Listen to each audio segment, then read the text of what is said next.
Namasté les divines et les divins. J'espère que vous allez toutes et tous bien, que votre semaine s'est bien passée, voire très bien passée. Encore, comme d'habitude, merci aux nouveaux abonnés. Et oui, il y en a eu pas mal cette semaine, presque une trentaine, hein. Ça fait toujours plaisir, hein, de voir que ça plaît, et donc toujours les pouces, partagés. Non, je regarde ma petite fiche en même temps pour rien oublier. Merci à tous ces nouveaux venus.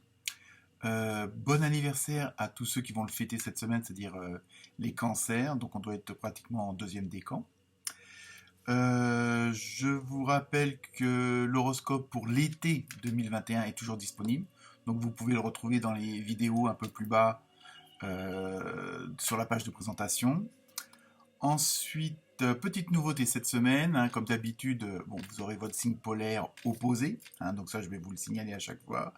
Il y aura toujours le fameux numéro, hein, avec un petit peu de numérologie, on va dire.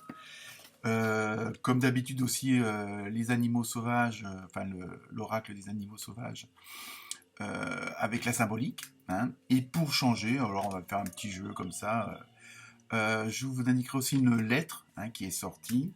Et à ce moment-là, cette lettre, on va dire vraiment à l'instinct, sans réfléchir, vous fera penser à un métier que vous avez exercé dans une autre vie. Pour ceux qui y croient, évidemment, hein. Donc voilà, c'est juste un petit jeu supplémentaire. Comme on dit, il n'y a pas de hasard, hein. Je vous fournis une lettre, hop, et vous, d'office, vous pensez à un métier, et ça peut vous indiquer ce qui s'est passé avant, et peut-être que aussi ça va vous faire des petits déclics en disant tiens, c'est bizarre, pourquoi j'aime ça, pourquoi je préfère faire ça comme ça, et ça peut être un petit renseignement supplémentaire. Je vous montre les jeux utilisés cette semaine. Donc le fameux Oracle des animaux sauvages. Ensuite, je me suis inspiré, comme d'habitude, parce que je l'aime bien, le tarot onirique. J'ai pris aussi l'oracle des messagers d'Égypte, avec de très belles photos, enfin de très belles illustrations. Et un nouveau jeu, et oui, j'ai encore craqué, ça devient une obsession, l'oracle de Crillon, qui est pas mal, et vous verrez de très belles images. Et enfin, pour terminer, oui, là j'ai pris quand même un choix assez large, les cartes divinatoires du karma, hein. En général, comme je dis, il n'y a pas de hasard, et les cartes, quelle que soit l'origine du jeu, ont quand même une certaine corrélation entre elles, et une explication pour faire une petite histoire bien pour cette semaine avec les prévisions. Sinon, pour ceux qui auraient des questions particulières, un point précis, je peux toujours vous faire un tirage, hein, toujours en amateur, moyennant un petit, dit quelque chose, hein. Je peux vous faire ça aussi par mail, hein, si jamais vous n'avez pas trop de temps. Voilà, hein.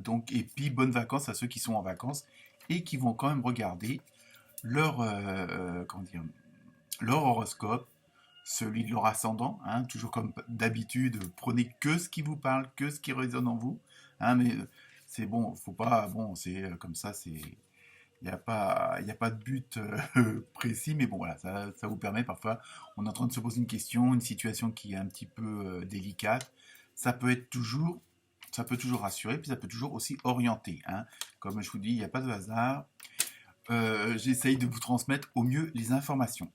Je vous souhaite une très bonne lecture pour cet horoscope du 5 juillet. Et puis, à très bientôt. Namasté.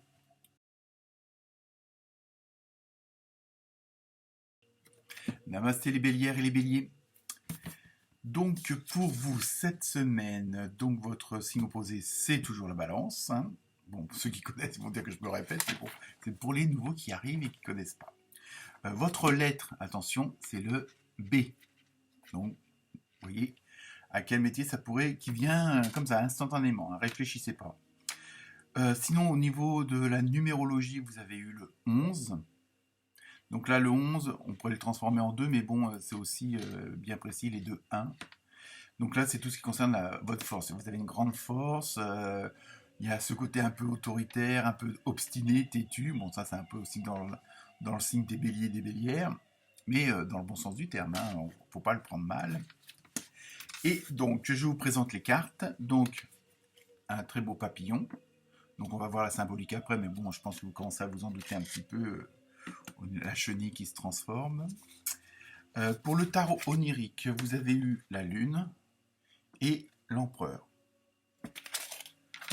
Pour l'oracle de Crayon, vous avez eu survie équilibrée. Donc, on va voir ce que ça veut dire. Hein, et pourquoi on parle de survie. Pour les messagers d'Égypte, vous avez eu Bastet. Ou Bastet, ça dépend. Et pour terminer, dans les cartes du karma, vous avez eu le souverain bienveillant de l'air. Donc pour vous, les béliers et les bélières, cette semaine, il y a en fait un peu comme si vous étiez mis en trêve.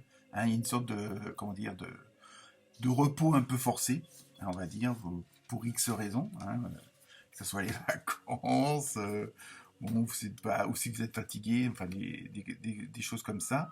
Mais c'est une façon de pouvoir prendre votre temps pour réfléchir, pour analyser la situation, hein, parce que en ce moment, tout repose un peu sur vos épaules. Donc, c'est pour ça qu'il y a ce fameux côté de la grande force, de l'autorité, l'obstination. Vous voulez quand même, comme si en ce moment vous étiez un petit peu le pilier central de tout ce qui est autour de vous, de tout votre environnement, que ce soit familial, professionnel, amical. Hein, donc là, en ce moment, et comme tout repose sur vous, donc il faut prendre un petit peu de temps un petit peu de temps d'arrêt, parce que bon, vu, on va dire la situation, vous pourriez être mis à, j'irais, être à cran, hein, donc automatiquement, vu vos responsabilités, vous pourriez un petit peu, on va dire, un petit peu en profiter et pourquoi pas être à la limite de la tyrannie. Hein. Bon, j'exagère un petit peu, mais c'est un peu ça, c'est l'ordre d'idée, hein, qu'on vous suggère, qu'on vous informe. Donc, par contre,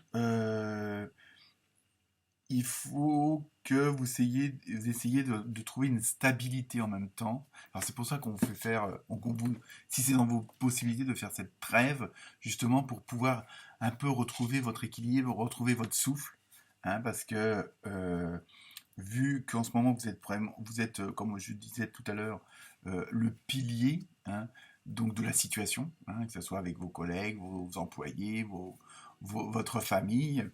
Bon, il faut aussi, bon, bah, vous pouvez pas avoir 50 000 bras, donc il faut aussi prendre du temps pour vous et aussi pour, comment dire, pour mieux préparer le demain. Je veux dire, donc il y a des changements qui vont s'opérer, hein, et justement, afin de mieux agir, il faut que vous soyez, je veux dire, prêt et en même temps dans un état d'esprit, c'est surtout ça, cette semaine, que votre tête puisse suivre. Parce que bon, vous avez tellement de choses à voir, à préparer, à gérer. Hein, donc il faut en même temps, voilà, c'est ce côté-là qu'on insiste beaucoup cette semaine. Maintenant, je regarde un petit peu aussi les cartes qui sont sorties. Euh, il faut que pendant cette trêve, bon, forcé ou pas, vous preniez le temps pour mieux analyser et puis aussi prendre du temps pour vous justement, pour pouvoir partir de, on va dire encore, de bon pied, bon oeil pour les semaines à venir, hein, parce que automatiquement, il y a, il y a un changement qui est en train de s'opérer. Donc, je suis pas sûr que c'est pas que c'est pas voulu, mais c'est, je veux dire, c'est bon, voilà, il y a des choses qui arrivent dans la vie, qui se profilent, qui s'annoncent, et alors pas forcément que vous auriez peut-être prévu, mais bon, voilà, c'est pour faire face à ce changement-là qui peut être assez fort. Et comme vous êtes en position de dominant, on va dire, entre guillemets, ou dominante, il faut que vous soyez, comment dire, reboosté pour pouvoir justement continuer à avancer et faire face à ce changement. Donc cette semaine, ça va être surtout ça, c'est un peu vous retrouver, hein, pour récupérer une certaine stabilité, une certaine, comment dire, clarté d'esprit et de corps, on va dire, dans le sens où euh, il va y avoir sans doute pas mal d'efforts à fournir par la suite. Donc voilà, profitez si vous êtes en vacances de bien vous reposer avant d'attaquer la rentrée sur les chapeaux de roue, on va dire. Voilà pour vous les béliers et les bélières. Namasté.